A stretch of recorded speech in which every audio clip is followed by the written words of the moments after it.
हरि ओम। इदं राष्ट्राय इदं नमः। आपका स्वागत है आज के पथिक संदेश लेख पाठन अभियान के नए अंक में। आज इस अंक में हम एक विशेष लेख का वाचन करने वाले हैं। ये पथिक संदेश के इस माह में छपा हुआ एक लेख है जिसमें जो स्वतंत्रता संग्राम में जिनका योगदान रहा, ऐसे जो दलित समाज से या पिछड़े समाज से आते थे, ऐसे नेताओं की यहाँ चर्चा, उनको स्मरण करेंगे।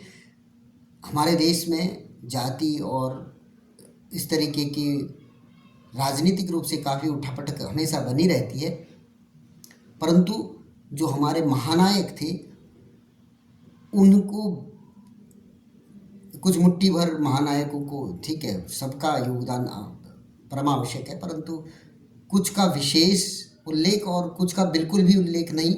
ये षड्यंत्र हमारे यहाँ पहले से चलता आ रहा है, लेकिन कुछ राष्ट्रवादी पत्रिकाएं हैं, जो ऐसे पत्र हैं जो हमारे उन नायकों को हर मास के अपने एक अंक में एक लेख उनके लिए अवश्य होता है। तो इस बार के जो लेख है वो उसी से संबंधित है कि जो हमारे पिछड़े समाज के, दलित समाज के जो नेता, जिन्होंने स्वतंत्रता संग्राम में अपनी महती भूमिका निभाई, ऐसे महानायकों को स्मरण किया है जो विस्मृत कर दिए गए थे, जो भुला दिए गए थे। हम आज उनको इसका स्मरण करेंगे और फिर उस पर आगे चर्चा करेंगे। आज का जो लेख है वह है अज्ञात नायक स्तंभ में लिखा हुआ है बाबा साहेब डॉक्टर भीमराव रामजी आम्बेडकर की जयंती को समर्पित यह लेख, जिसमें स्वतंत्रता संग्राम में वंचित समाज का अहम योगदान, इस नाते ये पत्र पथिक संदेश पत्रिका उनको याद कर रही है और इस योगदान को छापा हुआ है। लिखते हैं, बाबू गंगाराम धानुक ने जुलूस निकाले, नारे लगाए, जेल गए, अंग्रेज सरकार के जोर जुल्म से जमकर लोहा लिया। वह 1923 में गांधी जी के हरिजन उत्थान आंदोलन से प्रभावित हुए और दलितोत्थान और जागृति लाने का संकल्प लिया। 1932 में वे बाबा साहब से मिले, उनसे जुड़कर इटावा, फर्रुखाबाद और उत्तर प्रदेश के अन्य भागों में अंबेडकर चेतना का आंदोलन चलाया। फिर 1942 में भारत छोड़ो आंदोलन के नायक बन गए। उत्तर प्रदेश से चलकर बाद में वो बिहार को भी अपनी कर्मस्थली उन्होंने बनाया। भारत छोड़ो आंदोलन संपूर्ण देश का आंदोलन था। अनेक जातियां, समुदाय, क्षेत्रों के लोग इसमें शामिल थे। वंचित वर्ग समूह, जिनकी जनसंख्या इस देश में 15% से के आसपास है, की भी भारत छोड़ो आंदोलन में बहुत महत्वपूर्ण भूमिका रही है, किंतु भारतीय स्वतंत्रता संग्राम के इतिहास लेखन में उन्हें महत्वपूर्ण जगह मिलना अभी बाकी है। महात्मा गांधी, नेहरू जी, डॉक्टर राजेंद्र प्रसाद के साथ भारत के अलग अलग प्रांतों में वंचित कंधे से कंधा मिलाकर संघर्ष कर रहे थे। इनमें बिहार के गंगाराम धानुक, भोला पासवान, जगलाल चौधरी, उत्तर प्रदेश के धर्म प्रकाश, रामजी लाल सहायक, जौनपुर उत्तर प्रदेश के माता प्रसाद, खुदागंज के प्रेमचंद आर्य, राजस्थान के गोविंद गुरु, आंध्र प्रदेश के M.R. कृष्णा, S. नागप्पा, मध्य प्रदेश के भगवती चंद्राकर, के जुलूस चंद्राकर, पंजाब के बाबू मंगू राम जी जैसे वंचित वर्ग समूह के लोगों ने महत्वपूर्ण भूमिका निभाई। बिहार के उभरे बाबू जगजीवन राम, गंगाराम धनुक के ही राजनीतिक शिष्य माने जाते हैं।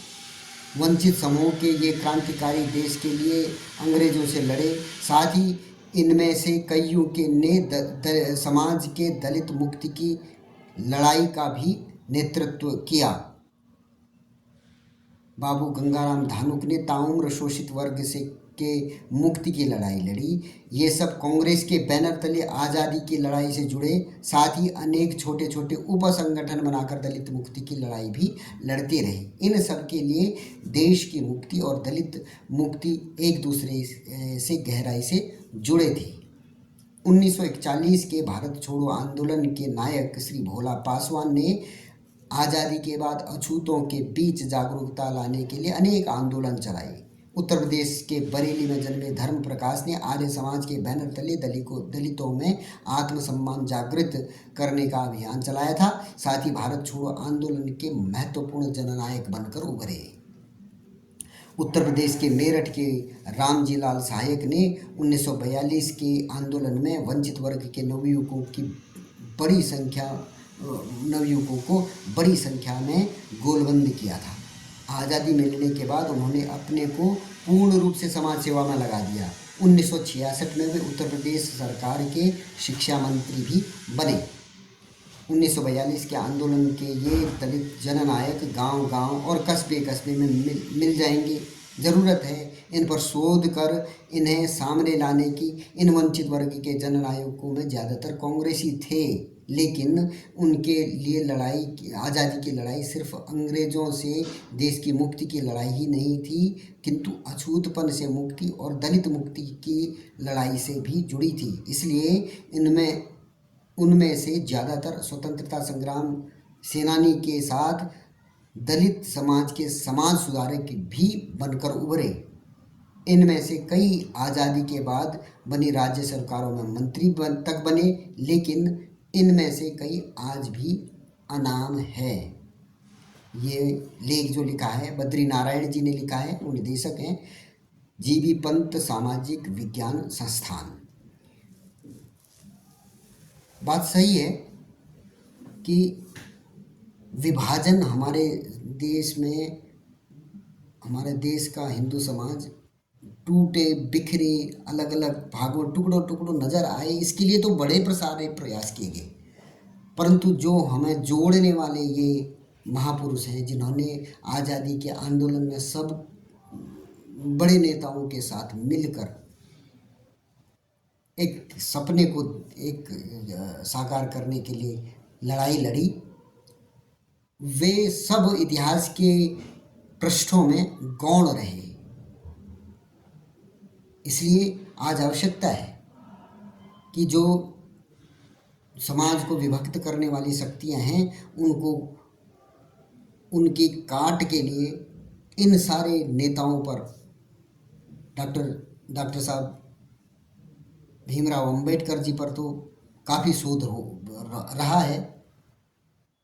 उनकी प्रतिभा इतनी प्रखर थी कि उस समय के प्रधानमंत्री जी भी उनको चाहकर भी नहीं दबा सकते थे, परंतु अन्य कई नेता जो अपने अपने स्तर पर बहुत बड़ी भूमिका निभा रहे थे, उन सबको नगण्य बनाकर इतिहास में प्रस्तुत किया गया।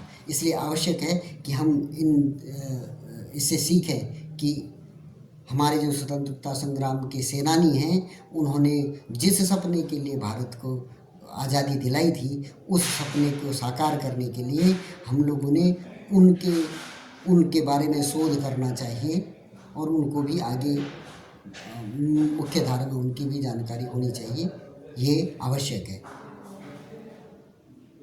ये मैं तो धन्यवाद कहूँगा इस पत्रिका का, जिन्होंने हमें कम से मुझे भी आज इसके बारे में पता चल रहा है और मुझे पूरा विश्वास है कि जो भी इस पत्रिका के सब्सक्राइबर हैं वो पहली बार ही इन महानायकों के बारे में पढ़ रहे सुन रहे होंगे।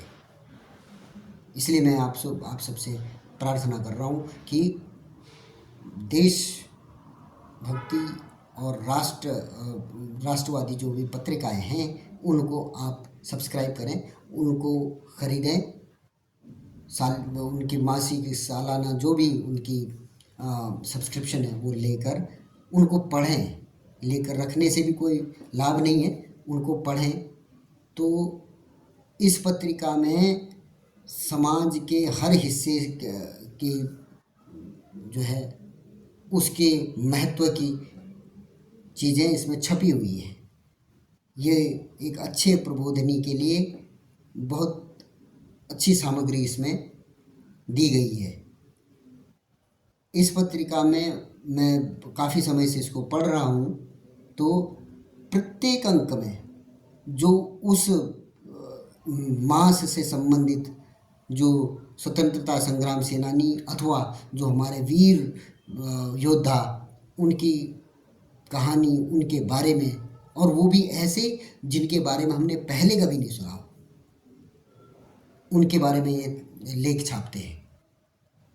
और शोध तो होते हैं, वो शोध सेल्फ्स में पड़े रहते हैं, लेकिन ये एक इस पूरे जो आर्टिकल छपा है वो एक पेज का आर्टिकल है, पढ़ने में भी आसान। अन्यथा जो जो शोध पत्र होते हैं वो तो पूरा एक एक विषय पर एक शोध का पूरी किताब होती है, उसको पढ़ पाना मुश्किल होता है, उसकी उपलब्धता भी मुश्किल होती है। परंतु हम ऐसे तो हम अपने आप को प्रबोधिनी, अपने ज्ञान बढ़ा सकते हैं।